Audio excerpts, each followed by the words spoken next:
한동안 조용했던 미 해군 고등훈련기 도입 사업이 다시 떠오르고 있습니다. 200대의 훈련기를 확보하는 것이 목표인 이번 미 해군 고등훈련기 도입 사업은 예산 문제로 묻히는 듯 보였으나 최근 외신이 세계 회사에서 입찰 의지를 보였다고 전했습니다. 이 세계 회사는 보잉, 사부와 카이, 록히드 마틴 그리고 이탈리아 레오나르도사이며 이들이 제시한 모델들은 T7A, T50A, M346 마스터로 알려졌습니다. 언급된 기종들은 미공군 고등훈련기 사업에서 한 차례 부딪힌 경험이 있어 이번 수주전에서도 세계의 이목이 주목되고 있는데요. 전문가들은 이번 미 해군 고등훈련기 도입 사업도 T7A와 T50A의 경쟁으로 갈 것이라고 예상합니다. 일각에서는 우리나라의 T50A가 이번 수주전에서 우위를 점한다는 의견도 있어 흥미롭게 다가오는데요. 미 해군은 왜 고등훈련기를 도입하며 각각의 기종들이 가진 특징과 T50A가 왜 유리한 위치에 있는지 알아보겠습니다.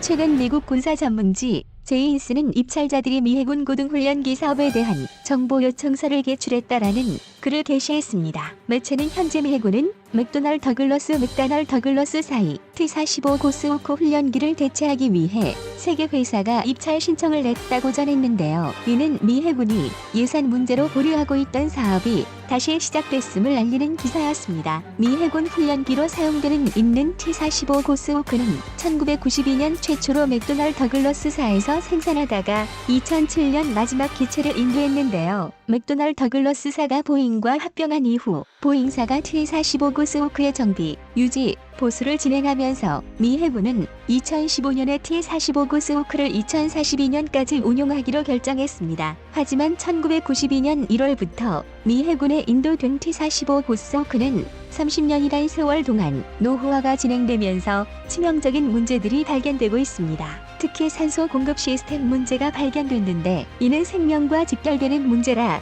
조종사 훈련생들의 훈련 거부 사태로 이어지고 있는 상황인데요. 유지 보수를 맡은 보잉사는 근본적인 원인 파악이 힘들다고 결론을 내렸습니다. 사태의 심각성을 인지한 미 해군은 2023년부터 미 해군 차기 훈련기를 도입할 계획에 있었으며 2028년까지 전력화하는 계획을 진행 중에 있습니다. 전문가들은 이번 미 해군 고등훈련기 사업은 T7A와 T50A의 싸움이 될 것으로 보고 있습니다. 이렇게 본 이유는 레오나르도의 M346 마스터의 과거 이력 때문인데요. 현재까지 M346은 2건의 추락 이력이 발생한 상태입니다.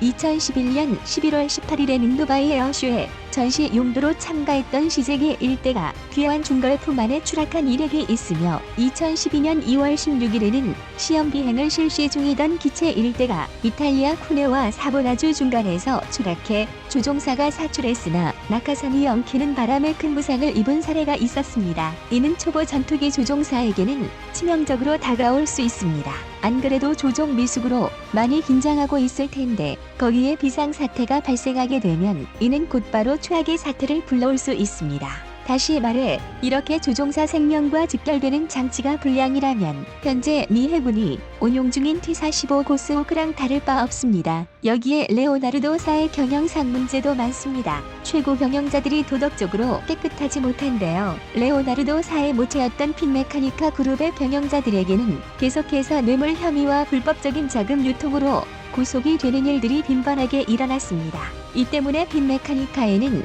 안 좋은 이미지가 쌓였고 결국 경영난으로 구조조정까지 하는 상황에 왔으며 이미지 쇄신을 위해 회사 이름을 레오나르도라고 바꿨습니다. 이렇게 회사 경영에 문제가 많아 갑자기 부도라도 나게 된다면 구입한 기체들의 유지, 보수 측면에서 난감할 수밖에 없습니다. 또한 레오나르도사는 현재도 그렇게 상황이 좋은 편은 아닙니다. 현재 운용 중인 M346은 총 70여 대가 운용 중인데 이는 개발국인 이탈리아와 그 밖에 운용하고 있는 국가를 다 포함한 숫자입니다. 경쟁 중인 기체 중에 우리나라 T50A7도 200대 이상이 운용되고 있는 것과 비교하면 인지도가 현저하게 낮은 편에 속합니다. M346의 스펙도 T50A에 비해 많이 떨어집니다. 사실 M346은 최대 속력 또한 아음속이 있기 때문에 미 해군에서 초음속 조항을 붙였으면 입찰 시도조차 못할 뻔한 기종이었습니다. 이 때문에 유력 후보로 떠오르는 것은 T-7A 레드호크가 거론되고 있습니다. 이미 미 공군 고등훈련기 사업에서 승리한 바 있고 이번 미 해군 훈련기 사업에서도 수주를 따내기 위해 파격적인 가격을 제시할 것으로 예상됩니다. 하지만 장점이 이것이 다입니다. 공군은 개발도 되지 않은 T-7A 레드호크를 선택했다가 후회만 하고 있는 상황입니다. 우선 보잉의 T-7A 레드호크는 2023년 도입 예정이었지만 항공기의 치명적인 결함인 윙락 현상 발생으로 양산까지는 1년 이상이 더 걸릴 것으로 보입니다. 보잉사의 인도 지원도 문제지만 T-7A 레드호크를 해군용으로 사용하기 위해서는 달 양분으로부터 기체를 보호해주는 해양화 작업이 필수입니다. 그런데 T-7A 레드호크의 기체는 매우 가볍지만 항자기로서는 기골이 튼튼하지 못하다는 의견이 있습니다. 설계의 변경이 필요할 수 있는 상황이라고 예측이 되는데 이러한 비용의 증가를 감수할지 궁금증이 생깁니다. 거기다 현재 보잉사가 B737 맥스 사태로 회사의 경영 상태가 매우 어렵습니다. 이러한 상황에서 미 공군의 훈련기 납품 일정도 현재 가능할지는 미지수인 상태입니다. 이 상황이 매우 큰 변수가 될 듯한데요. 보잉사는 현재 입찰을 할 때 저가 입찰을 주도해서 사를 하면 할수록 손해를 보는 상황이며 이것을 민항기 개발 생산 이익에서 만회해왔습니다. 하지만 보잉은 77조 원의 자금 지원을 받는 상황이며 내부적으로 상황이 안 좋습니다. 게다가 지금과 같은 민항기의 불황이 예상되는 상황에서 입찰을 위하여 감수할 수 있는지는 알 수 없는 상황입니다. 또한 현재까지 몇몇 국가에서는 보잉 737 맥스에 대해 이륙 금지 명령을 풀지 않은 상태인데요. 이 때문에 재고가 남아 경납고로도 수용하지 못해 직원 전용 주차장에도 737 맥스를 볼 수 있습니다.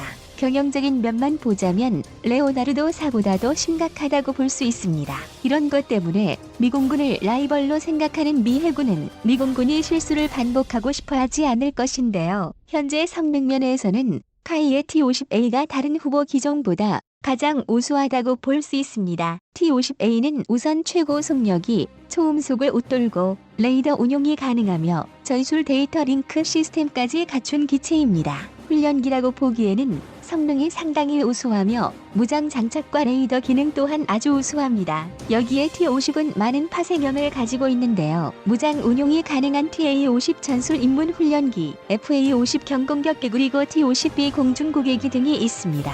이 파생형들은 카탈로그나 프로토타입으로만 존재하는 것이 아니라 우리나라에서부터 해외 각지까지 많은 수가 운용 중에 있는데요. 여기에 T-50은 현재 사용되고 있는 최신 무장들까지도 장착이 가능합니다. 그렇기에 미 공군 RFX 사업에서 카이의 T-58대를 도입하려고 했던 이슈가 있었을 만큼 성능은 입증받은 상태이며 이미 동남아 국가와 이라크에서는 T-50과 FA-50을 잘 사용하고 있습니다. 더 흥미로운 것은 T-500I 훈련기 후보 기종 중에 유일하게 전투에서 검증을 받은 기체라는 점입니다. 많이 알려진 것으로는 필리핀 공군이 운용 중인 T-50의 경공격기형인 FA-50PH가 2017년 필리핀 민다나오 섬에서 이슬람 극단주의자들과 벌어진 마라위 전투에 투입되어 혁혁한 공을 세운 것인데요. 약 5개월 동안 벌어진 전투에서 FA-50PH는 총 156회 비행 작전을 성공적으로 완수하였고 624발의 MK-84 범용 폭탄을 적들 머리에 떨어뜨렸습니다. 당시 두테르테 대통령은 FA-55PH를 의전용 전투기로 치부했었는데 마라위 전투에서 FA-55PH의 활약을 보자 자신이 잘못 생각했다는 것을 느꼈고 현재는 분쟁 지역 최전선에 투입하고 있습니다. 이 마라위 전투는 T-50의 성능을 검증하는 사례가 됐는데요. 이 때문에 동남아에서는 T-5001 사도 후에는 하지 않을 보정수표 같은 항공기가 됐습니다. T-50의 가장 큰 단점은 가격 면에서 가장 비싸 가격 경쟁력이 낮다는 단점이 있습니다. 훈련기이지만 그 스펙이 웬만한 전투기 급이라 가격이 상승했는데요. 연습을 실전처럼 하기 위해서는 어쩔 수 없는 부분이었습니다. 이것 때문에 전문가들은 이번 수주전이 성능이냐 가격이냐 하는 싸움이 될 것으로 예상하고 있습니다. 몇몇 전문가는 미 해군이 예산난을 겪고 있어 T-7A를 선택할 것이라는 의견을 내놨지만 반대로 T-50A의 우위를 예상하는 전문가들도 많았습니다. 그 이유가 현재 T-50을 사용 중인 국가들의 재구매가 이루어지고 있기 때문인데요. T-50은 한마디로 T-50을 한 대도 안 산 국가는 있어도 한 번만 산 국가는 없다라는 말이 있을 정도로 운용 중인 국가들의 신뢰를 받고 있습니다. 2013년 9월 1차로 16대의 T-50의 경공격기 버전을 구매한 인도네시아는 얼마 전 6대의 T-50I 전술임문 훈련기를 추가 도입하였습니다. 태국은 총 MI 차례에 걸쳐 T-50을 도입했는데요. 1차에 4대를 먼저 운용하다가 우수한 성능에 빠져 2차에서 8대를 추가 도입했습니다. 이것도 모자라 태국 공군은 인도네시아와 비슷한 시기에 이대를 더 구매해 T-50에 무한한 신뢰를 보내고 있습니다. 여기서 몇몇 분들은 미 해군 훈련기이면 항공모함 함재기일 텐데 과연 카이가 함재기를 단시간에 개발할 수 있을까 하는 의문이 들 수도 있습니다. 이 부분에서 걱정을 하지 않아도 될 것이 미 해군 훈련기의 소요 사양은 캐터펄트와 어레스팅 기어를 이용한 항공모함 이착함을 포함하지 않는 것으로 밝혀되었기 때문에 이에 따라 별도의 함재기형 훈련기 개발이 필요하지 않게 됐습니다. 그럼에도 불구하고 록히드 마틴과 카이는 필요하다면 T-50 함재 개량형도 만들 수 있다는 의지를 보이고 있는데요. 만약 미 해군 훈련기 사업에 T-500I 선정된다면 수십조의 수입을 얻을 수 있을 것으로 예상하고 있습니다. 과연 카이의 T-5001 지난 미 공군 고등훈련기 수주전에서 패배를 서력할 수 있을지 세간의 이목이 주목되고 있으며 한국의 항공기들이 전 세계 하늘을 누비는 날이 오기를 바랍니다.